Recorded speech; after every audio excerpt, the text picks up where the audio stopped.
Hi, hi everyone. Welcome back again to International Coaching Week 2023, this special event that we have with regard to cognitive biases. And today we have another wonderful speaker, Aanchal, joining from our Improsha Global Coach Tribe to speak about one of the biases and also explore more on that specific bias.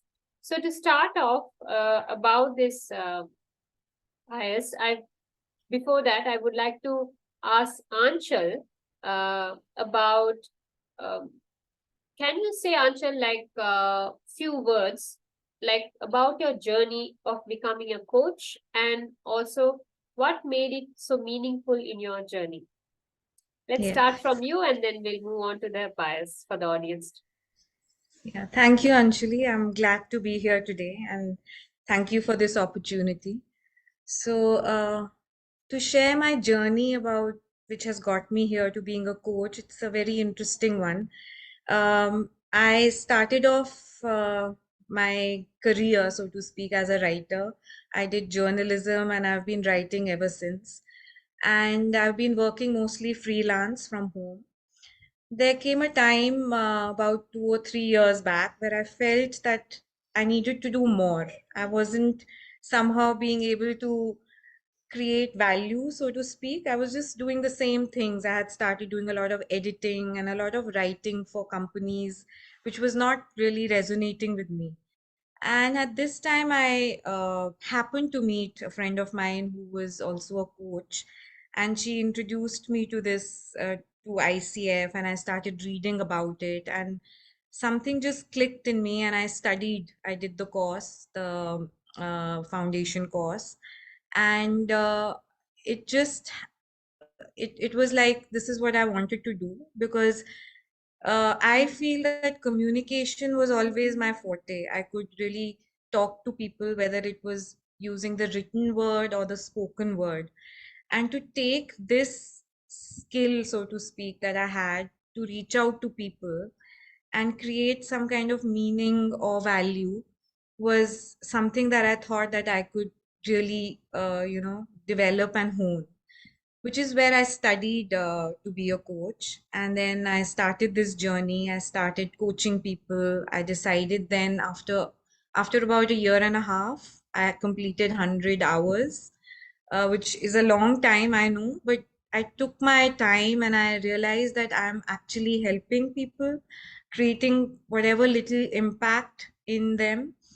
And now it's been I'm at that crossroads in my journey to being a coach where I feel extremely satisfied with whatever I do. So that's where I am right now, and I want to take this forward.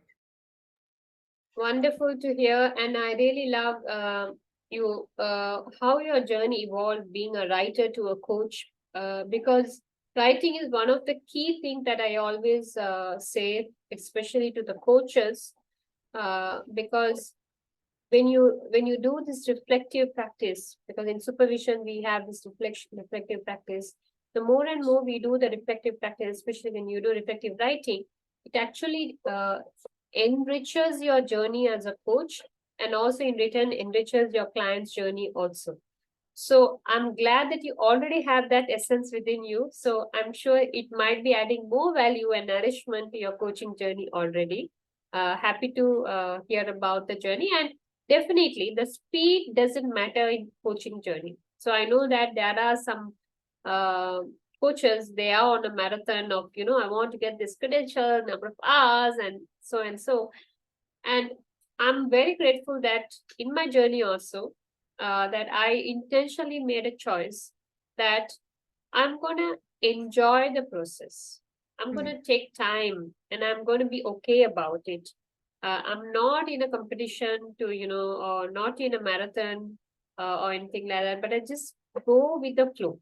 So that's a choice that I made. But there's nothing wrong about them versus us.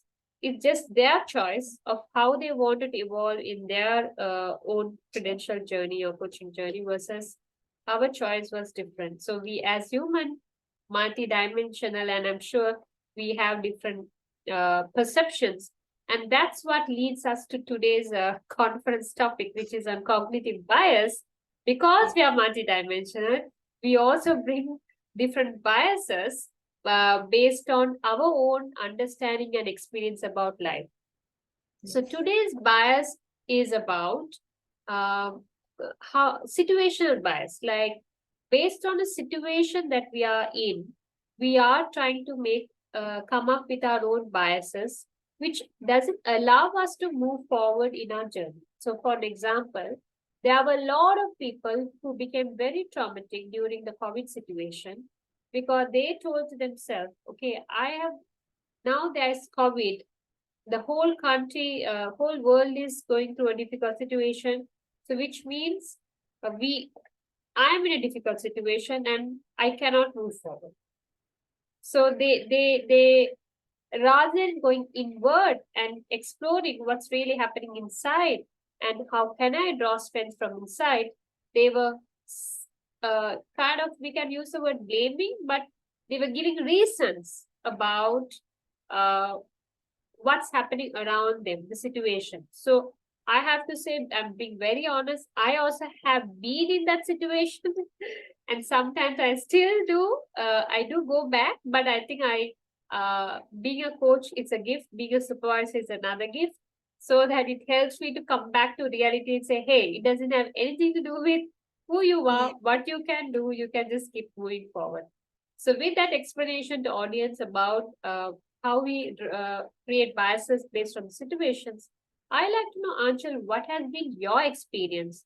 It can be as a coach, or it can be as a parent or spouse, or as a human being or leader itself. What has been your experience of this bias? Anjali, you're very right. As human beings, we all tend to blame our situations, if something goes in a way that we haven't envisaged, it's very easy to say, blame the situation for it. And some of us do it a lot more than others. Some of us move on and, forget about the situation and it doesn't affect us as much. But as a person, now that I hear and now that I've gone through the coaching process and there's been a bit of introspection about how I behave and how why I do what I do, I realize that this is a bias I really that really has played its part in my journey.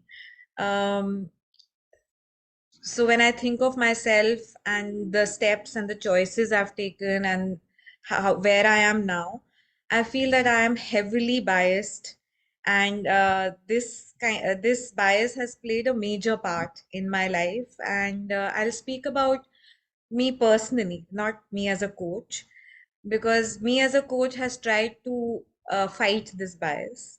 It's still a journey in progress because it's deeply embedded in me blaming situations.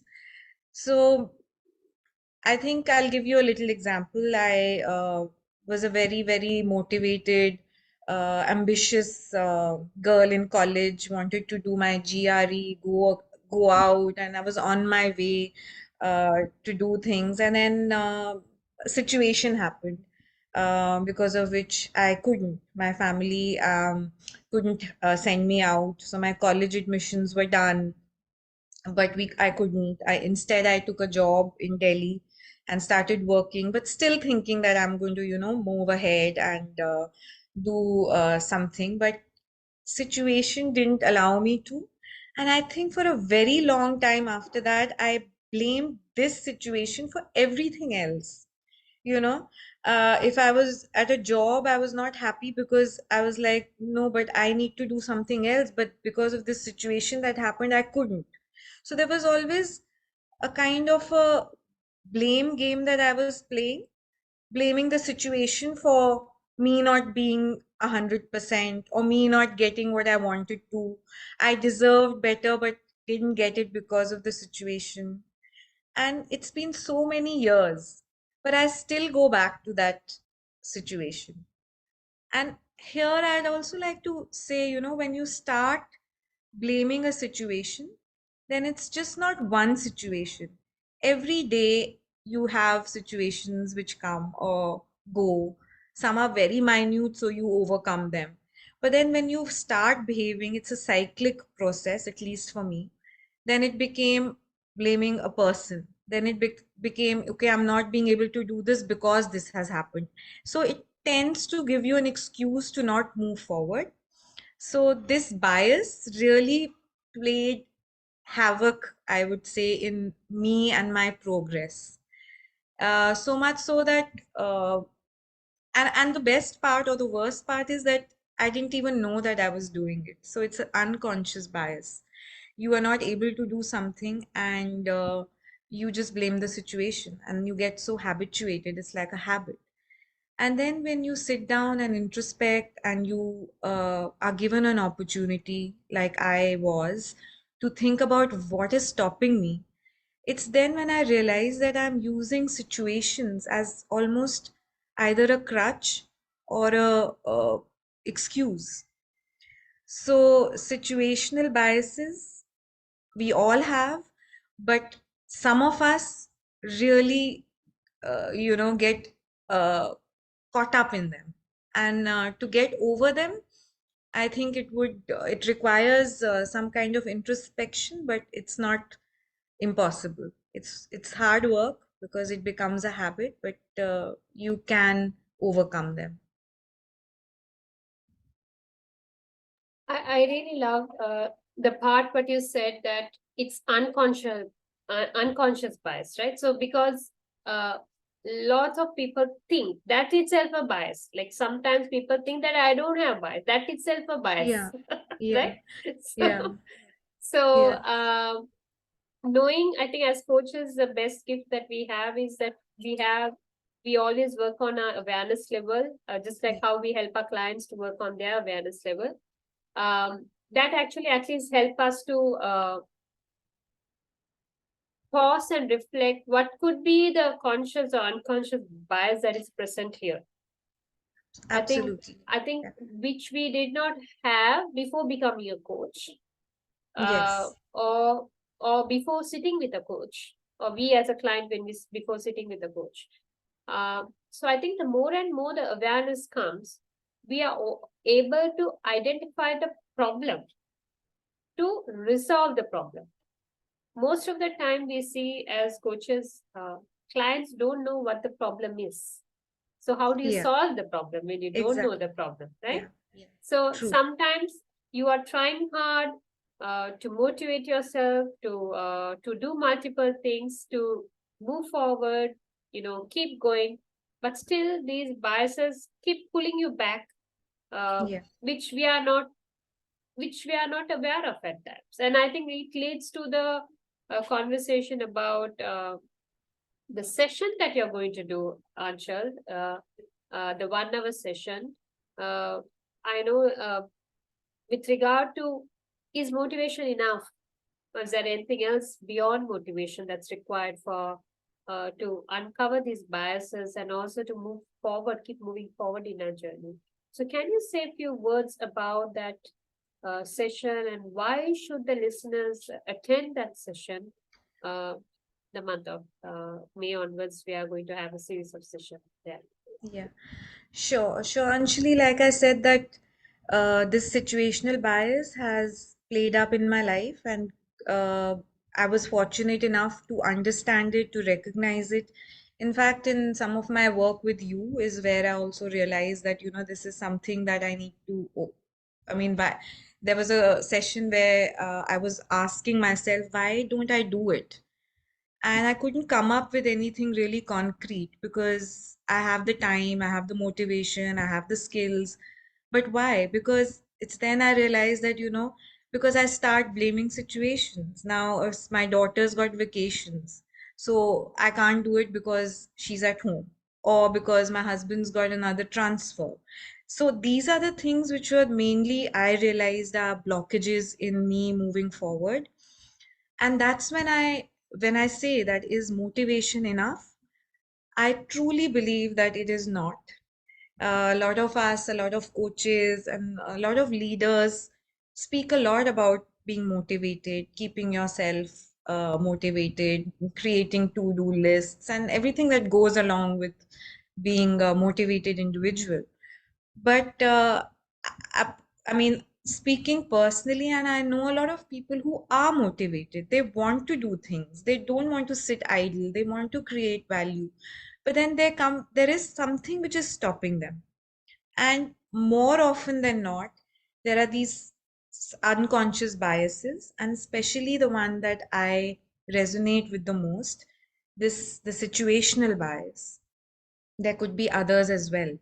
So in my session, I would like for people to sit down and first realize that there could be, there may not be, since all of us have our own journey, but there could be some biases like the one I have and I have identified, and I may have more which I'm still in the process of finding out.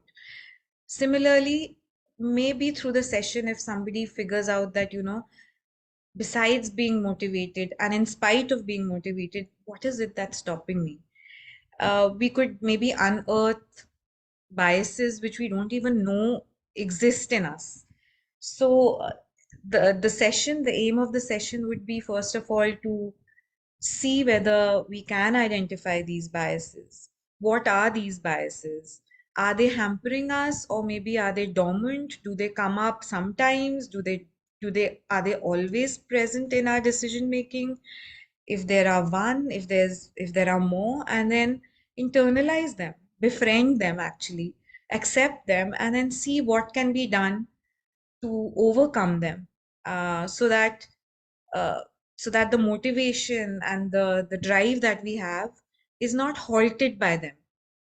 And also there's certain times when, again, out of personal experience, you get very frustrated because you want to do things, you're motivated, you make daily goals, and sometimes you make monthly goals, and you still don't reach them, and your biases are so strong, like mine.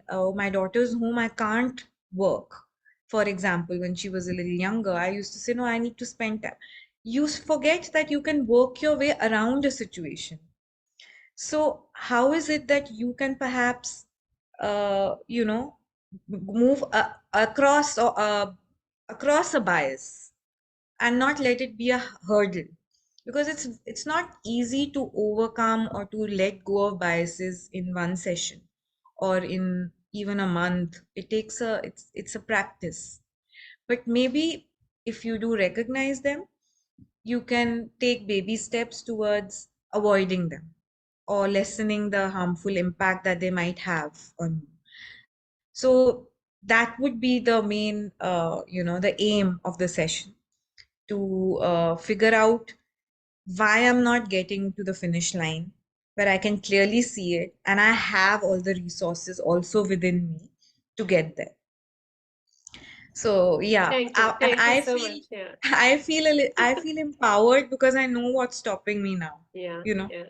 so I can work on it. So if the others can feel a little bit like that as well, it would be a Mm. session worth doing. Amazing, amazing, and inspiring sharing, Anshul. Thank you so much for sharing about this upcoming session. And just I want the audience to know, as Anchal said, that which I always keep reminding my clients, it can be the clients whom I coach or the coaches that I supervise. That is, as long as we have mind, we will have biases. And some biases do serve us also, not that all biases don't serve us. But the intention of this particular conversation that we have co-created is how can you become aware about your own biases, and you can do something about it to minimize the biases. So you can do something on your own, or you can sit with a coach to work on it, or if you're a coach already, you can sit with the supervisor to work on it. Uh, in fact, as a supervisor, I have my own supervisor with whom that I sit with to work on my biases, because biases are part of our life. So this Yeah. 1 hour session is not like a pill to say, okay, your bias is going to go away, going to go away.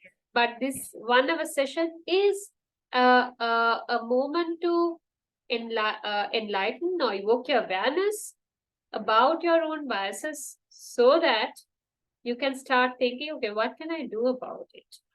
Is there anything Yeah. I can do about it, and how I can do that, and whose support I need to do that, so that I can have a better content life as I move along in this journey and achieve all my goals. Just like when Aanchal was saying, it was so empowering to me. She just said it's empowering. It felt empowering to me because it is empowering, and I have also gone through that journey. And you would say how silly I have been all these days after you realize that. Yeah. So let's let go that silliness by being part of this conversation. I look forward to see all of you there at Anchal's session, and we will keep the dates and times posted very soon. Thank you. Thank you so much.